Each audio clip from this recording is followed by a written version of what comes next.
Did you know that 95% of your fears will never actually happen in reality? Think about that number. 95% of the time you spent in agonizing anxiety, biting your nails, losing sleep, you were simply flushing your life down the toilet. But here's the real shocker. Your brain burns just as much physical energy on an imaginary problem as it does on a real-life disaster. This means that right now, you are physically killing yourself. You are burning through your health, your neurons, and your best years, paying massive bills for problems that don't exist and never will. You are a biological bankrupt, investing your last bit of strength into hallucinations. You've lived long enough to notice one thing. Your anxiety has never once saved you from actual trouble.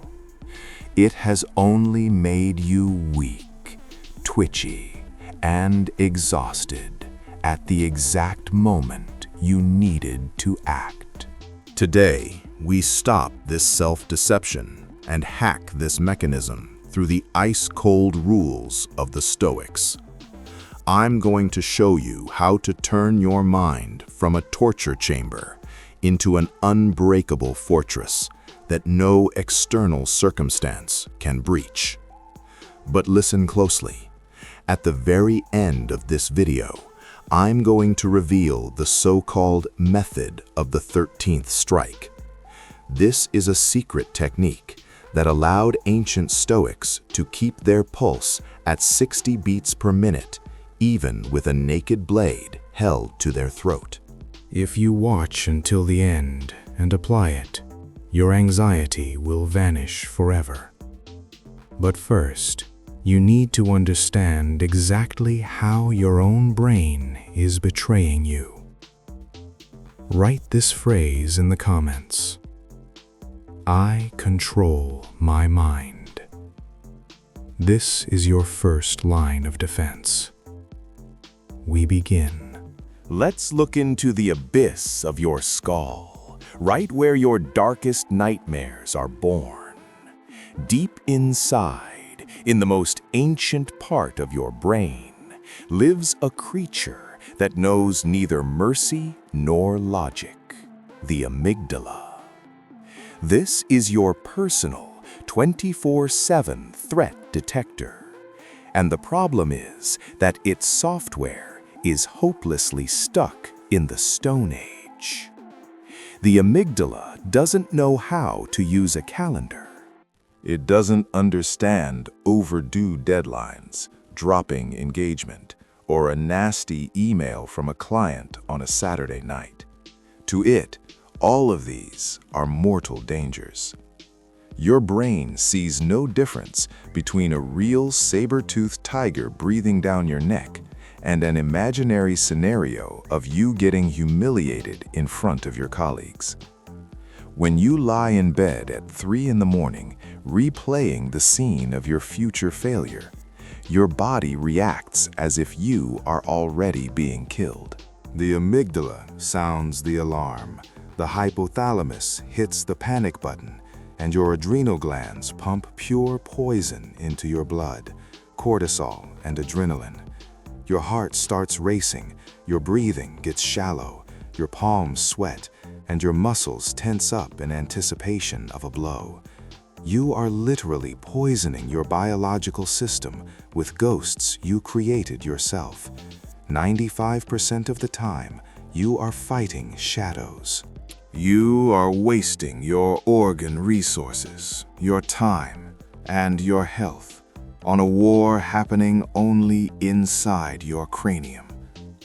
Emperor Marcus Aurelius understood this 2,000 years ago without a single MRI machine. He wrote a line in his journal that should burn into your consciousness. Today, I escaped from anxiety. Then he stopped and corrected himself. No, I discarded it, because it was within me, not outside.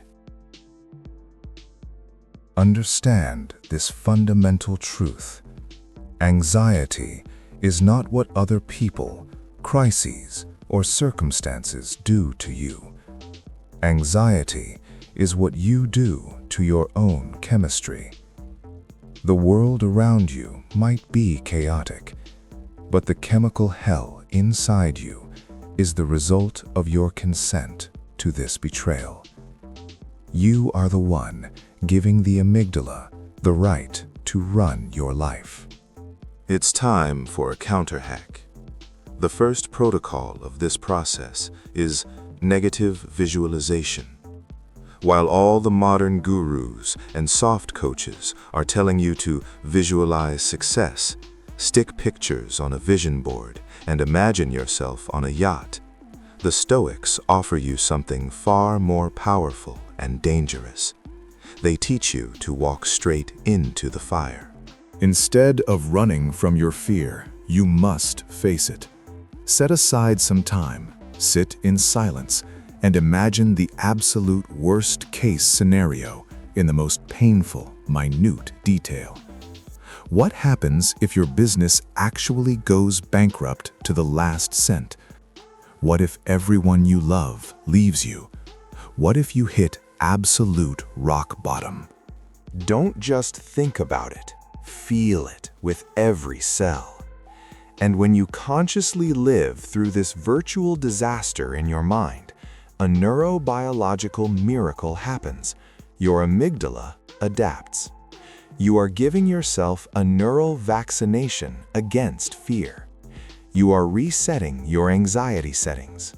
Once you have lost everything in your imagination, walked through the shame and the poverty, and then opened your eyes to realize you are still breathing and still able to think, reality can no longer blackmail you. You take away fate's ultimate trump card, surprise. Now you are a free man because you are no longer afraid of shadows. You know you can handle any blow because you've already survived it in your head. Let's get one thing straight. Stoicism is not about becoming a heartless robot or a vegetable who doesn't care about anything. On the contrary, it is a high-level technology for cleaning your reality of mental noise and emotional trash that prevents you from seeing the truth. In a world of chaos, it is your only weapon. And rule number 1 in this manual sounds simple, but it draws the bloody line that separates the masters of their fate from the eternal slaves of circumstance. It's called the Dichotomy of Control. Right now, perform a brutal inspection in your head and divide the whole world into 2 parts. In the first part is what belongs to you 100%, and it's much less than you think. This includes only your own thoughts, your values, and your current actions. That's it. In the second part is everything else: your boss's opinion, currency rates, traffic, the weather, political crises, and the decisions of other people. Your ultimate tragedy is that 95% of your daily stress, your rage, and your anxiety is wasted trying to manage that second part. You are trying to control what doesn't belong to you and never will. Let's bring this down to earth. Imagine your flight is delayed by 5 hours. 95% of the people in the terminal will spend those 5 hours poisoning their blood with the venom of rage, cursing the airline, the weather, and fate itself. They are trying to use their minds to force the plane into the air. They are fighting the rain. A Stoic, in that same moment, will be calmly sleeping or reading a book. Why? Because the departure time is in the second column. It is outside his power. His peace is in the first column, and he will not trade it for a flight delay. He isn't sponsoring the airline with his health. The secret of Seneca, which allowed him to maintain ice-cold composure among the intrigues of Rome's maddest emperor, is a technique called the view from above. Whenever Seneca felt anxiety pulling him into a vortex, whenever problems seemed like a mountain ready to crush him, he applied radical scaling. He would mentally leave his body, rise above his room, above noisy Rome, above the entire empire, and finally above the planet. From that massive height, he looked down and saw his problem not as a catastrophe, but as a tiny, almost invisible speck in the infinite ocean of time and space. He asked himself one brutal question: if this trouble, this fear, or this person will have absolutely zero significance 100 years from now, then why am I letting them steal my sleep and my strength today? This isn't just meditation. It's a way to strip any problem of its fake weight. Most of your anxieties live only because you view them under a microscope, blowing them up to the size of the universe. Seneca teaches us to take that microscope away. It's time to admit a bitter truth. Your anxiety isn't always a product of your own mind. Very often, it's brought into your house on the soles of other people's dirty boots. Niccolo Machiavelli, the master of political survival, taught one ruthless truth. If an ally makes you weaker, if he sows doubt in your ranks and drains your resources, he is not a friend. He is a hidden and most dangerous enemy. Stop and look at your circle right now with a cold scalpel in your hand. Are there people among your close acquaintances who have turned complaining into a lifestyle? You'll recognize them instantly. This is the prophet of doom archetype. No matter what you suggest, no matter how ambitious your goal, this person will always find 95% of the reasons why it will all collapse. In modern psychology, this is called induced panic. Weak, insecure people unconsciously try to infect you with their paralysis. They physically cannot stand to see your composure because it highlights their own worthlessness. They need you to be just as afraid as they are, so you can rot together in that warm swamp of predictable mediocrity. Apply the principle of surgical detachment. Machiavelli advised, if someone is pulling you down, cut that connection fast and clean. Cut the whiners off without a shadow of a doubt or false guilt. You are not obligated to be a free trash can for other people's toxic projections. Your energy is your most valuable strategic resource. Now, we move from theory to a direct attack on your old habits. Here are 5 tools that will become your code for the next 7 days. Understand, these are not friendly tips or well wishes. These are hard protocols, the combat manual of your updated mind. If you ignore even one of them, you are voluntarily surrendering to your anxiety. Protocol 1. Digital quarantine. You must realize 95% of your fears fly into your head through the glowing screen of your smartphone. Social media algorithms and news aggregators are designed to keep you in a state of constant background terror. Your brain is not designed to digest all the tragedies, crises, and gossip of the planet simultaneously. You are drowning in other people's pain and fictional threats.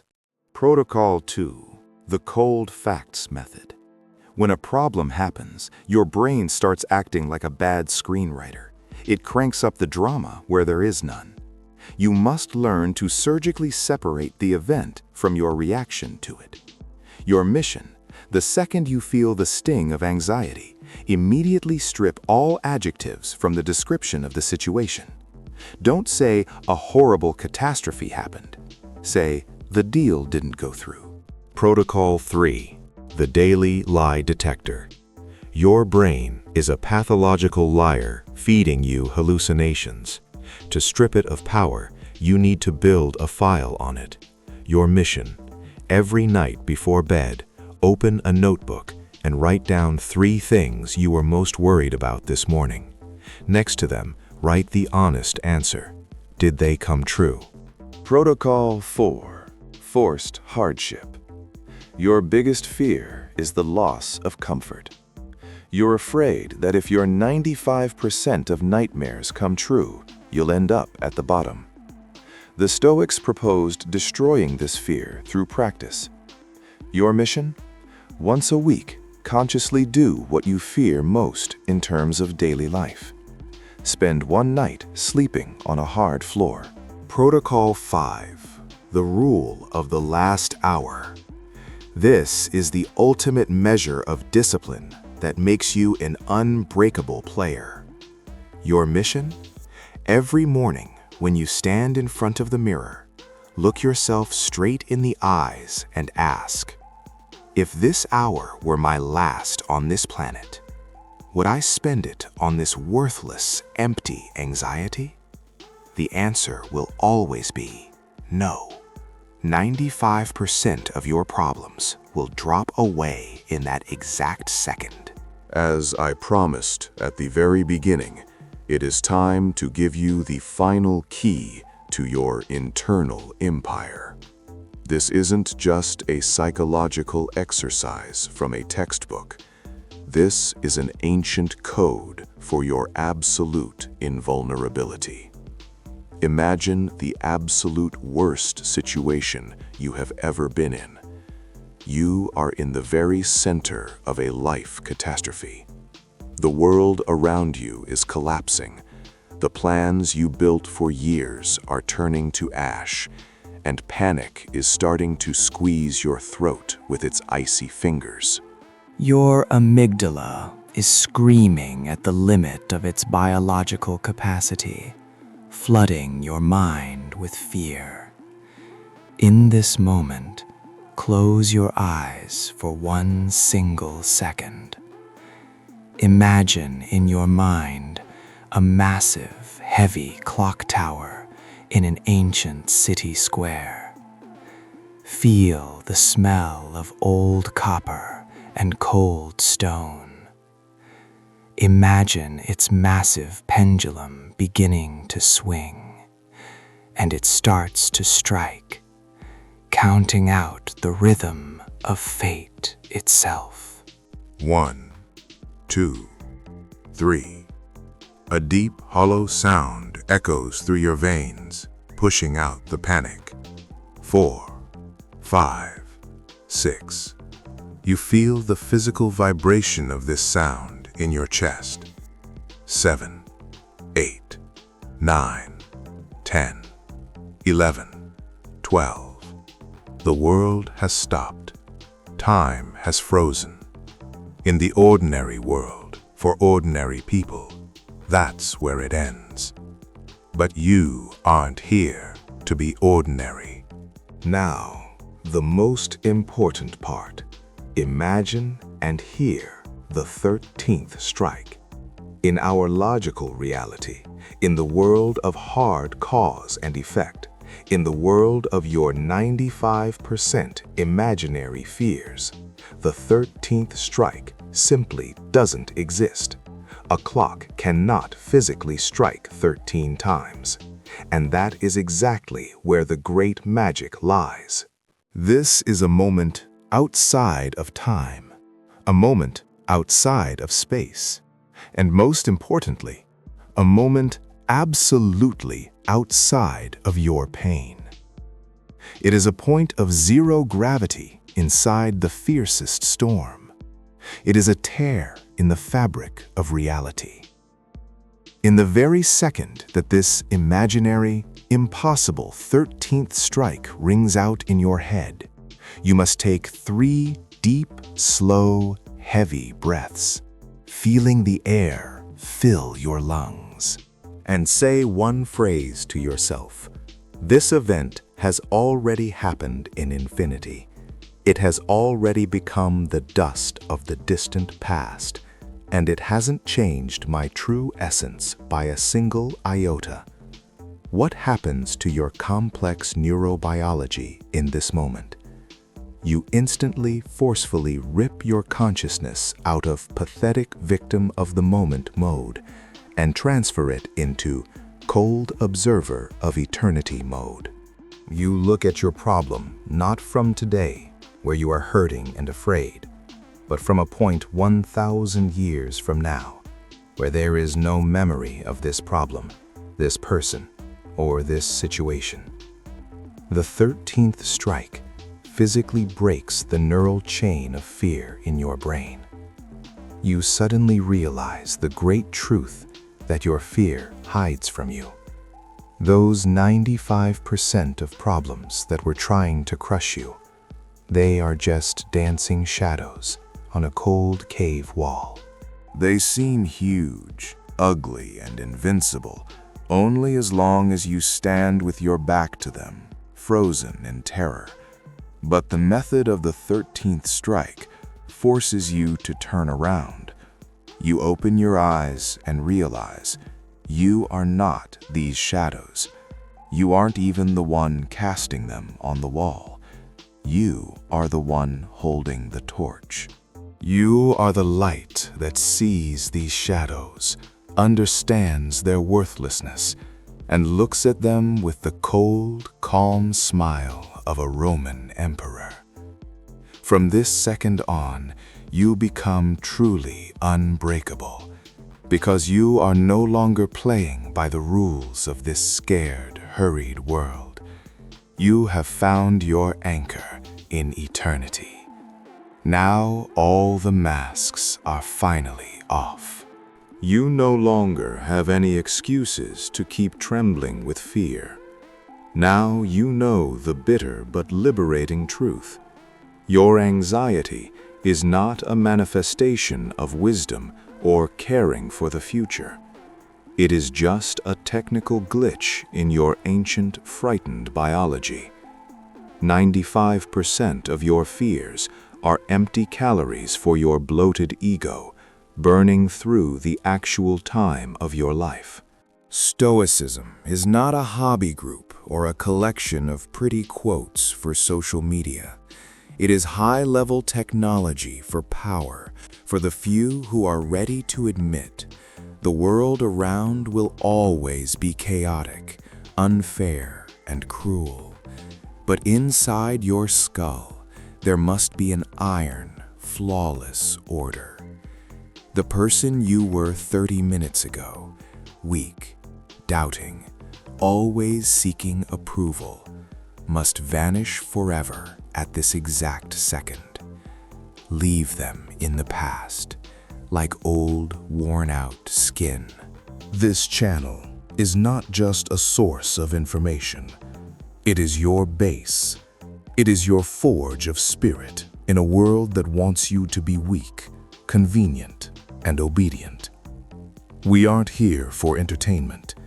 We are here to rewire our consciousness. Who will you choose to be today? A decisive legionnaire of your own will, or a pathetic, predictable victim of your fantasies?